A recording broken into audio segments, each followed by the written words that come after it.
Hello YouTube and fellow Star Wars collectors. On this episode of Toys Are the Way, we will be taking a look at the Escape from Order 66 special action figure 4-pack of Ahsoka and her droids.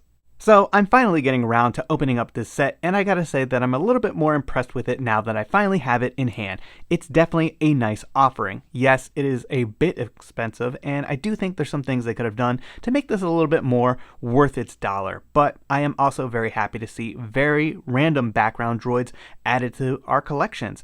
I don't think these would have ever made it into like the Shop Disney, Droid Factory releases, and Hasbro doesn't do a lot of droids, and these are ones that I do not think we would have seen otherwise. So it's pretty cool to see, more Clone Wars figures finishing out that final season of the Clone Wars on our shelves. And yeah, I'm pretty happy with this set for the most part. But with that being said, don't forget to smash a like on this video, subscribe if you're new, and let's take a look at Ahsoka and her droids. And more importantly, put them into a diorama setting.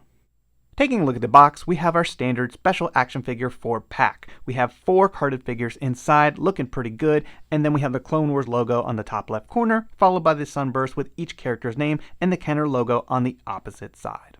Taking a look at the top of the box, we have Escape from Order 66 with a couple images of the figures nicely displayed, recreating some of those scenes from the Clone Wars.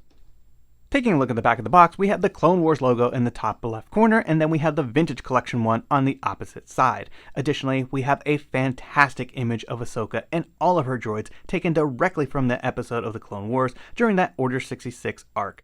Taking a look at our vintage style packaging, we have a total of 4 characters naturally on a Star Wars The Clone Wars card back. Beginning from left to right, we have Ahsoka Tano, Siege of Mandalore on a bright blue name pill color. We have a fantastic image of Ahsoka directly from the show as she's blocking a bunch of blaster fire coming from the 332nd and 501st as her and Rex try to get away on a Republic Y-Wing. Moving right along, we have R7-AZ, better known as Ahsoka's droid, looking rather fantastic on that bright lime green name pill color. We have a wonderful image of the droid in the charging station when Ahsoka finds them, and this is right before he pulls up the classified documents and reports from CT-5555, better known as Fives, almost stumbling upon the Emperor's plan for Order 66 and the inhibitor chips. So a really great card back there, and I'm very happy to have this one. R7 was originally released as a Clone Wars figure, which I have, but it's not quite as good as this one, which was originally released as part of a Jedi Order 5POA pack, which had a pretty good prequel trilogy Yoda in it,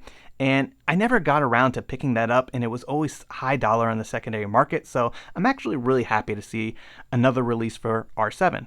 But moving right along, we have my favorite character of the bunch, CH-33P, better known as Cheap, looking very nice on that red name pill color. We have another stunning image of the character with the Kenner logo down below aboard that Republic ship, looking pretty good in my opinion. But there is one thing that I want to point out. Once again, Cheap has none of his arms exposed, which we can't recreate that because of the way this figure was made.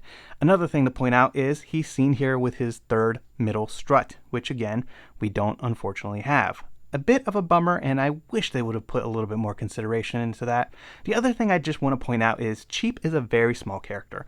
Basically, it's a chopper repaint, and there's a lot of space in that bubble. And I think they should have just had some type of build-it accessory, maybe some kind of computer console, where Cheap had part of it, and then R7 had maybe the top, and then the other droid had the remaining piece, and once you open these all up, you can put that together, and it has some kind of world-building, accessory that ties them all together, and really makes them feel like they're worth their dollar value.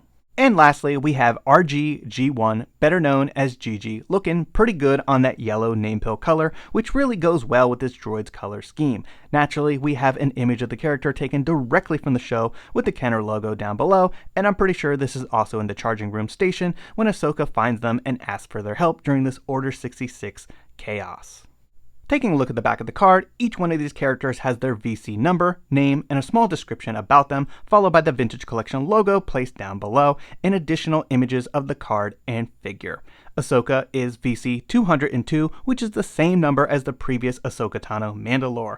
Then we have VC 322 for R7, VC 323 for Cheap, and VC 324 for GG.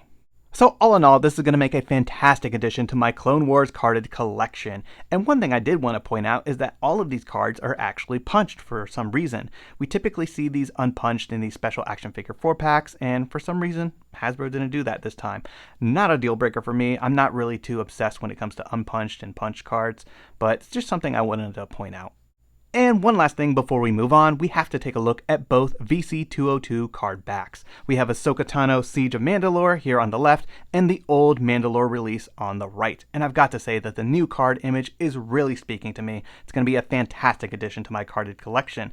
And I'm not too mad that, they kept the same VC number, but let me know your thoughts in the comments down below. Taking a look at Ahsoka and her droids out of the packaging, I've got to say that they look fantastic when displayed together. And it's nice to get action figures that actually, interact and help build out a scene all at once. So that's definitely a pretty cool part about this set. Taking a closer look at these, they're basically the builder droids that we're very familiar with by now. You've got a swivel here.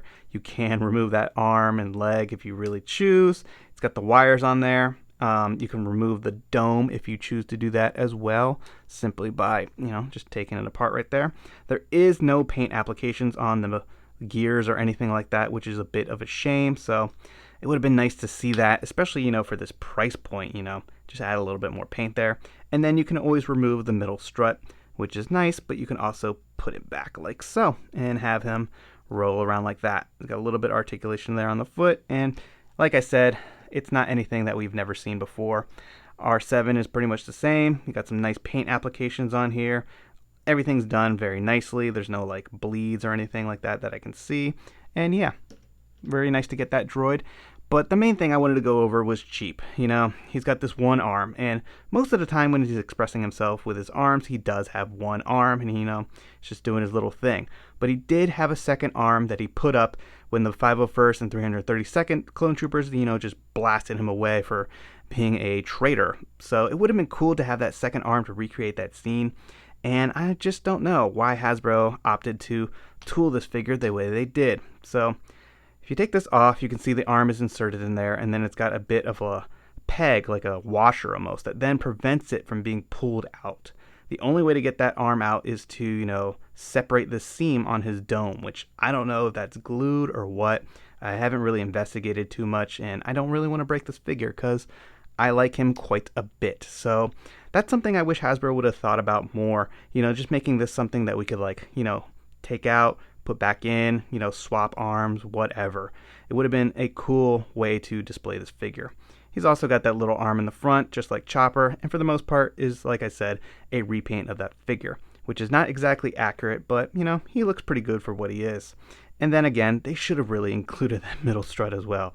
It just seems like they cut a lot of corners when it comes to this set, which is a bit of a shame, but I guess I'm also happy to get such weird background droids. Taking a look at Ahsoka, she is pretty much the same figure that we received previously. She's got the older style ball jointed hips, which, aren't the best. They're not the easiest to engage with, but they will be able to do a number of action poses. She's got ball jointed knees, rocker ankles, pretty much everything you need except for the new style barbell hips. And I would have always loved to see, hinges at the wrist, but apparently she has very small wrists, and that's a problem for Hasbro when they try to, make hinge wrists for these kind of characters. I guess there's just not enough thickness to get that, hinge to actually be able to produce in a factory. But for the most part, she's a great figure, and I'm liking her. She's got a bit more opaqueness on her silver paint applications, and that's the main thing I've noticed when compared to the previous one. And she might have a bit more orange and just like vibrancy in her skin tone as well. Taking a look at Ahsoka compared to the previous one here on the left, you can see that the paint applications on my sample are pretty messy when it comes to that skirt right there. So that's always nice to see, better QC quality control there. And then taking a look at her hand right there, you can see that silver paint is not quite as opaque as this new one.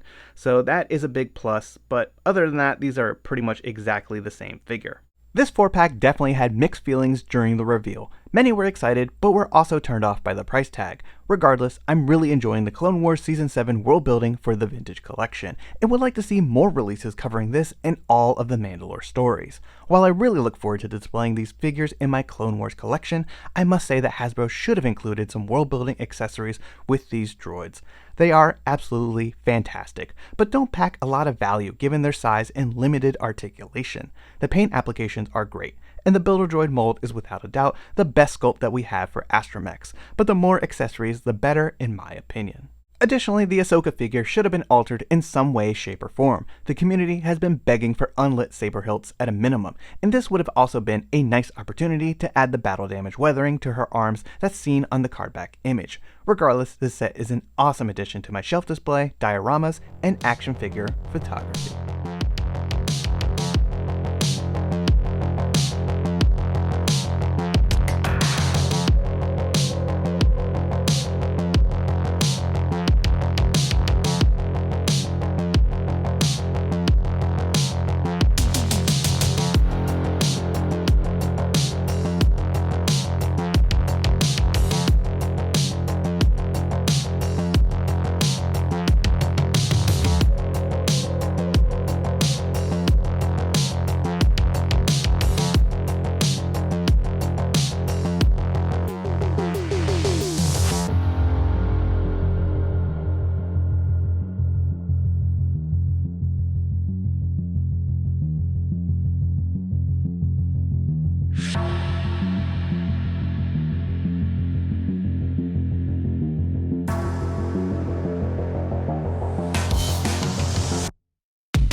I hope you've enjoyed this video and taking a look at the latest Vintage Collection Special Action Figure 4-pack Escape from Order 66. Be sure to let me know your thoughts in the comments down below. And Dank Ferrick, don't forget to smash a like on this video, subscribe if you're new, or even become a channel member. It really helps and is always greatly appreciated. Thanks everyone, and may the Force be with you.